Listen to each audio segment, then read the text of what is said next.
रमजान का पाक महीना खत्म होने के बाद आखिरकार वो दिन आ गया जिसका सबको इंतजार था। आज ईद का दिन है। इस मनोहर और सुंदर दिन की बधाई पूरे गांव में किसी शहनाई की तरह गूंज रही है। चारों तरफ हरियाली ही हरियाली नजर आ रही है। खेतों में अलग ही रौनक नजर आ रही है। हर जगह देखकर ऐसा लग रहा है मानो सूरज, नदियां समेत पूरा संसार ईद की बधाई दे रहा हो। गांव के बड़े बूढ़े और बच्चे ईदगाह के मेले में जाने की तैयारियां करने में जुटे हैं। कोई अपने पुराने कपड़े सिल रहा है, तो कोई जल्दी जल्दी अपने घर और खेत का काम निपटा रहा है। ईदगाह का मेला गांव से 3 कोस की दूरी पर लगता है, जहां लोगों को पैदल ही चलकर जाना होता है।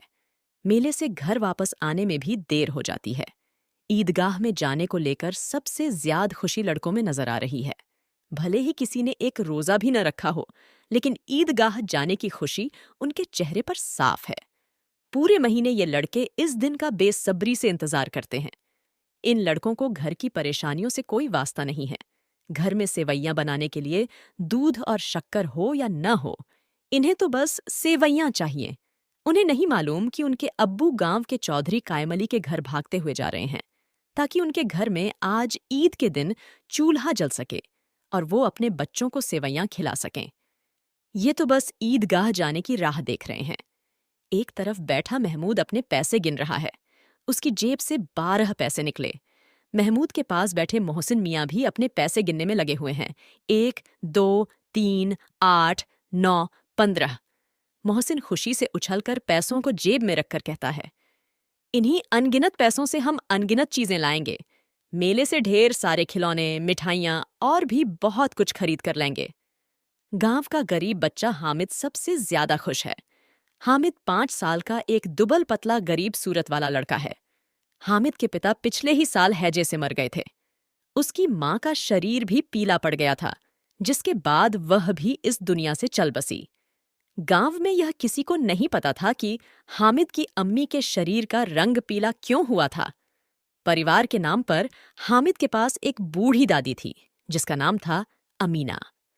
अमीना ने हामिद को बताया था कि उसके अब्बा बहुत सारे पैसा कमाने गए हैं और उसकी अम्मी अल्लाह के घर उसके लिए अच्छे अच्छे खिलौने लेने गई है।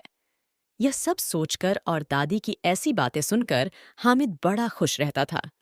वह कहता, जब उसके अब्बू और अम्मी वापस आएंगे तो ढेर सारे पैसों और खिलौनों से वह मोहसिन, नूरे और सम्मी को चिढ़ाया करेगा। अपनी गरीबी से हामिद और अमीना दोनों ही वाकिफ थे। हामिद के पास एक भी जोड़ी जूते नहीं थे। उसके पास सिर्फ एक पुरानी और गंदी टोपी थी। यह सब सोचकर बूढ़ी अमीना अपनी कोठरी में बैठी रो रही थी कि आज ईद के दिन भी उसके घर में खाने के लिए कुछ नहीं है। वह ईद के दिन को कोस रही थी कि जब उसे ऐसे ही अंधेरे में रहना है तो ईद आती ही क्यों है। तभी कोठरी में हामिद आता है और दादी से कहता है, तुम डरो मत, मैं मेले से सबसे पहले आ जाऊंगा। बूढ़ी अमीना परेशान थी कि गांव के सभी बच्चे अपने खालिद के साथ मेले में जा रहे हैं। वह हामिद को अकेले गांव से इतना दूर कैसे भेजे? कहीं वो मेले की भीड़ में खो गया तो वह क्या करेगी? उसके पास जूते भी नहीं हैं। 3 कोस कैसे चलेगा? पैरों में छाले पड़ जाएंगे। उसी दिन अमीना ने गांव के फहीमन के कपड़े सिले थे। बदले में उसे 8 आने पैसे मिले थे, जिनमें से 3 आने उसने हामिद को मेले में घूमने और मिठाई खाने के लिए दे दिए और बाकी के 5 आने अपने पर्स में रख लिए, ताकि ईद के दिन अगर घर पर धोबन, नाइन और चुड़िहारिन आए तो वो उन्हें सेवैयां खिला सके। कुछ ही देर बाद गांव का एक दल सज धज कर मेले की तरफ निकल पड़ा। मेले के रास्ते में जाते हुए बड़ी बड़ी इमारतें, बगीचे, कॉलेज, क्लब सब दिखने लगे। बच्चों के बीच फुसफुस होने लगी कि क्लब में तरह तरह के खेल होते हैं। यहाँ बड़े बड़े आदमी और मैडम बैट से खेलती हैं। महमूद, अगर हमारी अम्मी बैट पकड़ लें तो अल्लाह कसम उनके हाथ कांपने लगेंगे। मोहसिन, 100 किलो आटा एक बार में पीस डालती हैं। रोज सैकड़ों घड़े पानी भरती हैं। इतना करने वाली के हाथ कैसे कांपेंगे? किसी अंग्रेजी मेम को बोलो एक घड़ा पानी भरने के लिए, तो उनकी आंखों के सामने अंधेरा छा जाएगा। महमूद, लेकिन हमारी अम्मी दौड़ या उछल कूद तो नहीं कर सकती है। मोहसिन, हाँ, उछल कूद नहीं कर सकती, लेकिन गाय पकड़ने के लिए उनसे तेज तो मैं भी नहीं दौड़ सकता हूं। आगे उन्हें हलवाइयों की दुकान मिली। मोहसिन ने कहा, अब्बा ने बताया था कि रात को जिन्न आते हैं जो दुकानों पर बची हुई सारी मिठाइयां खरीद ले जाते हैं और बदले में रुपये पैसे भी देते हैं। हामिद को मोहसिन की बात पर यकीन न आया। उसने पूछा, जिन्न को रुपये कहाँ से मिलते होंगे? मोहसिन ने बताया, जिन्न के पास खुद के खजाने हैं, उन्हें भला पैसे रुपयों की क्या कमी होगी। तभी हामिद ने फिर पूछा, क्या जिन्न बहुत बड़े होते हैं?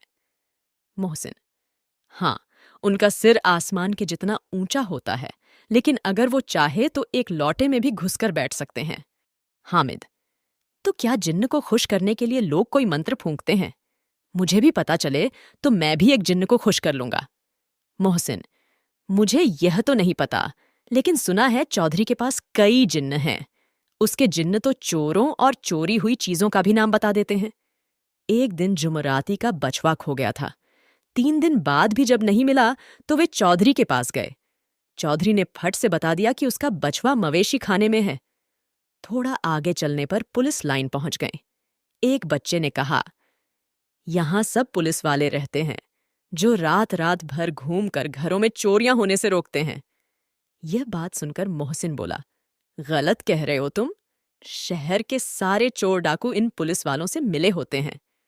चोरों से कहकर ये दूसरे मोहल्ले में चोरी करवाते हैं और खुद किसी दूसरे मोहल्ले में पहरा देते हैं। मेरे मामा खुद एक पुलिस वाले हैं। महीने में उनको 20 रुपये तनख्वाह मिलती है, लेकिन घर पर वो 50 रुपये देते हैं।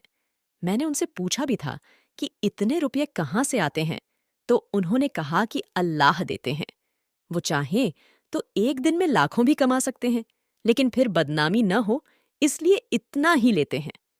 इतने में हामिद बोला, अगर ये लोग खुद चोरी करवाते हैं तो फिर इन्हें कोई पकड़ता क्यों नहीं है?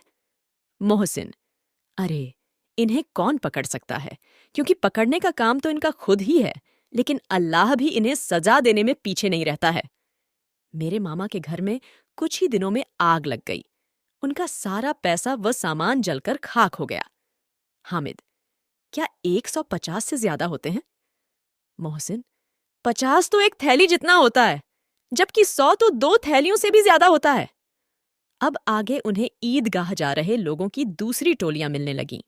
थोड़ी देर में ईदगाह भी नजर आ गई, जहां पहुंचकर सबने एक इमली के पेड़ के नीचे नामज पढ़ी।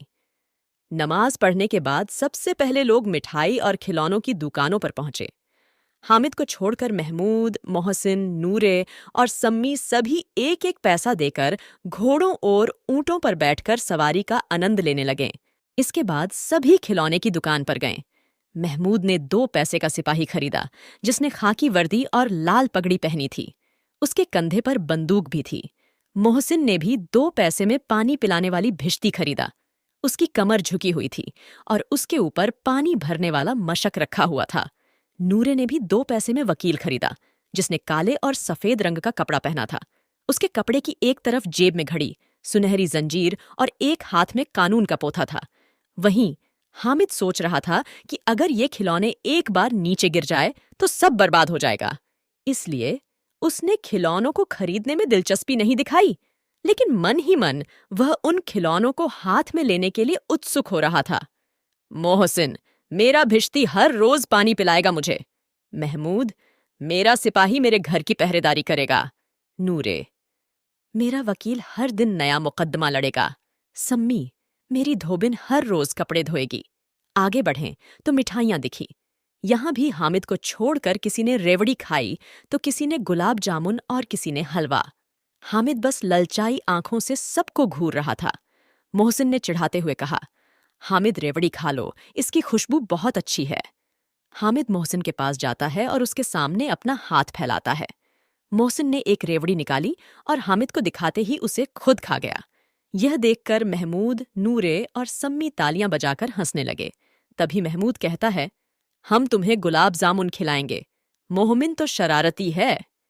इस बार हामिद ने साफ साफ उन्हें मना कर दिया कि वो मिठाई नहीं खाएगा। मिठाइयों की दुकानों के बाद मेले में कुछ लोहे की चीजों की दुकानें थीं, जहां पर तरह तरह के नकली गहने भी थे। लड़कों को इनमें कोई दिलचस्पी नहीं थी, तो वे मेले में आगे बढ़ गए और शरबत पीने लगे। लेकिन हामिद एक चिमटे की दुकान के सामने खड़ा हो गया। उसे याद आया कि रोटी बनाते समय उसकी दादी के हाथ जल जाते हैं। उसने सोचा कि अगर वह चिमटा खरीद लेगा तो दादी का हाथ नहीं जलेगा और वो उसे ढेर सारी दुआएं भी देगी। हामिद दुकानदार से चिमटे की कीमत पूछता है। पहले तो दुकानदार हामिद को मना करता है कि यहाँ उसके काम की कोई चीज नहीं है, लेकिन बाद में उसने बताया कि एक चिमटे की कीमत 6 पैसे है। अगर उसे लेना है तो वह 5 पैसे लगा देगा। हामिद ने कहा, क्या 3 पैसे में दोगे ये चिमटा? हामिद को लग ही रहा था कि दुकानदार उसे डांटेगा, लेकिन दुकानदार ने डांटने की जगह हामिद को 3 पैसे में चिमटा बेच दिया। चिमटे को हामिद ने अपने कंधे पर किसी बंदूक के जैसा रखा और अपने दोस्तों को दिखाने लगा। मोहसिन और महमूद ने हामिद के चिमटे का मजाक बनाते हुए कहा, क्या भला चिमटा भी कोई खेलने की चीज है? हामिद ने जवाब दिया, हाँ, मेरा चिमटा भी एक खिलौना है। कंधे पर रखूं तो यह बंदूक लगती है और हाथ में ले लूं तो किसी फकीर का चिमटा लगता है। मैं इस चिमटे से मजीरे का काम भी कर सकता हूं। अगर एक भी चिमटा तुम्हारे खिलौनों को लगा तो इनका यहीं दम निकल जाएगा। सम्मी ने बजाने वाली खंजरी खरीदी थी। वह हामिद के चिमटे से काफी प्रभावित हुआ। उसे हामिद से अपनी अंजरी के बदले चिमटा बदलने के लिए कहा, लेकिन हामिद ने उसे मना कर दिया। हामिद के बहादुर चिमटे से उसके सभी दोस्त प्रभावित हुए, लेकिन अब किसी के पास पैसे नहीं बचे थे और वे मेले से दूर भी निकल आए थे। मेले से वापस घर आते समय बच्चों के 2 दल बन गए थे। एक दल में मोहसिन, महमूद, सम्मी और नूरे, तो दूसरे दल में अकेला हामिद। इनके बीच अपने अपने खिलौनों को लेकर बहस होने लगी। तभी मोहसिन ने कहा, हामिद का चिमटा पानी नहीं भर सकता है। यह सुनते ही हामिद ने अपने चिमटे को सीधा खड़ा किया और कहा, मेरा चिमटा भिश्ती को एक बार डांटे तो वह दौड़ा हुआ उसके लिए पानी लाकर देगा। ऐसे एक एक करके जब सबके खिलौने हामिद के चिमटे से हार गए तो मोहसिन ने फिर से कहा, तुम्हारे चिमटे का मुंह हर रोज आग से जलेगा। इस बात को सुनते ही हामिद ने कहा, आग में तो बहादुर ही कूदते हैं। तुम लोगों के खिलौने पूरे दिन घर में रहेंगे और मेरा बहादुर चिमटा हर दिन आग में कूदेगा। ऐसे ही उनकी बहस थोड़ी और भी आगे बढ़ी, लेकिन अंत में हामिद और उसका बहादुर चिमटा जीत गया। बाकियों ने भी सोचा कि उनके खिलौने कुछ दिनों में टूट जाएंगे, लेकिन हामिद का चिमटा सालों साल नया बना रहेगा। कुछ देर तक चली उनकी आपसी बहस के बाद आखिर सभी के बीच सुलह हो गई। सुलह के नाम पर सभी बच्चे एक एक करके हामिद का चिमटा अपने हाथों में पकड़ते और हामिद भी एक एक करके उनके खिलौनों को देखता। हामिद ने सारे खिलौने देखने के बाद कहा, मैं तुम लोगों को बस चिढ़ा रहा था। भला कोई चिमटा कैसे किसी खिलौने की बराबरी कर सकता है? ये खिलौने बड़े सुंदर हैं। ऐसा लगता है कि बस अभी के अभी ये सारे बात करने लगेंगे। हामिद की बात सुनकर मोहसिन से कहा, लेकिन ये खिलौने देखने के बाद कोई हमें दुआ तो नहीं देगा। इतने में महमूद मियाँ बोल पड़े, दुआ छोड़ें भाई, ये मिट्टी के खिलौने देखकर कहीं अम्मीजान हमें मारने न लगे। अपने दोस्तों की बातें सुनकर हामिद मन ही मन में काफी खुश हो रहा था।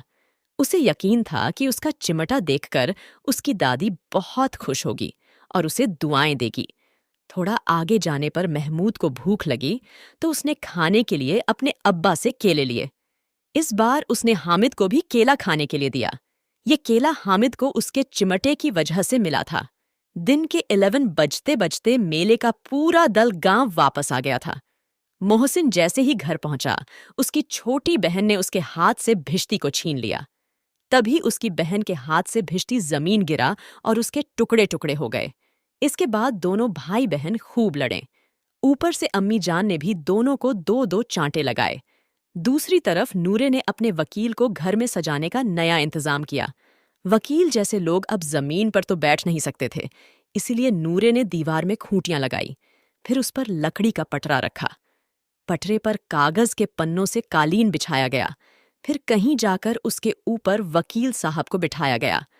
वकील साहब को गर्मी न लगे, इसके लिए नूरे बांस के पंखे से हवा करने लगा, लेकिन हवा का झोंका लगते ही वकील साहब पटरे के सिंहासन से सीधा जमीन पर गिरे और वो भी मिट्टी में मिल गए। वहीं महमूद ने अपने सिपाही के लिए एक पालकी का इंतजाम किया, जिसे उसने फटे पुराने कपड़े और एक छोटी टोकरी से बनाया था। फिर उसमें सिपाही साहब को लिटाया गया। इसके बाद महमूद और उसके दोनों छोटे भाई टोकरी को सिर पर रखकर इधर उधर घूमने लगे। उसके छोटे भाई अपनी तोतली आवाज में छोने वाले जागते लहो कहकर पुकारते चले जा रहे थे। अंधेरे का समय था। इसी दौरान महमूद को ठोकर लगी और उसकी टोकरी नीचे गिर गई। इस हादसे में महमूद के सिपाही की एक टांग टूट गई। इसके बाद महमूद ने खुद ही उसका पैर ठीक करने का फैसला किया। टूटे हुए पैर को जोड़ने के लिए गूलर का दूध लाया गया, लेकिन ये तरकीब काम न आई। बदले में सिपाही की दूसरी टांग भी तोड़ दी गई। अब हामिद मियाँ की बात करें तो वो जैसे ही अपने घर पहुंचा, उसकी दादी ने उसे गले लगा लिया। फिर उसके हाथ में चिमटा देखकर बड़ी हैरानी से पूछा, ये चिमटा किसका है? हामिद, मैंने मेले से खरीदा है। अमीना, कितने पैसे में? हामिद, 3 पैसे में। इतना सुनते ही बूढ़ी अमीना छाती पिटते हुए रोने लगी। हामिद को कोसने लगी कि कितना बेवकूफ लड़का है ये। दिन भर कुछ खाया पिया नहीं और मेले में जाकर सारे पैसों से ये चिमटा खरीद कर लाया है। फिर उसने हामिद से गुस्से में पूछा, मेले में कोई और चीज नहीं थी क्या जो तू लोहे का चिमटा लेकर आया है? हामिद ने उदास मन से कहा, रोटियां बनाते हुए तुम्हारी उंगलियां जल जाती थीं, इसलिए मैंने यह चिमटा खरीद लिया। हामिद की बात सुनकर बूढ़ी अमीना एकदम से चुप हो गई। उसके पास छोटे नादान बच्चे को कहने के लिए कोई शब्द नहीं थे। वो बस हामिद के त्याग और प्यार की भावना देखकर हैरान थी। मन ही मन सोच रही थी कि मेले में न जाने कितने खिलौने रहे होंगे, 1000 रंग बिरंगी मिठाइयां होंगी। फिर भी इस बच्चे ने अपने बारे में न सोचकर अपनी बूढ़ी दादी का ख्याल किया। वो अब बस अपना दामन फैलाकर रो रही थी और हामिद के लिए दुआएं दिए जा रही थीं। हामिद बस बूढ़ी दादी के आंखों से गिरते आंसुओं को देखे जा रहा था। तो मुंशी प्रेमचंद की यह कहानी यहीं खत्म होती है। और हाँ, अगर आप कोई अपने पसंद की कहानी सुनना चाहते हैं तो कमेंट में ज़रूर बताइए, मैं कोशिश करूंगी। और प्लीज़ लाइक और सब्सक्राइब करना मत भूलिएगा। सुनने के लिए धन्यवाद।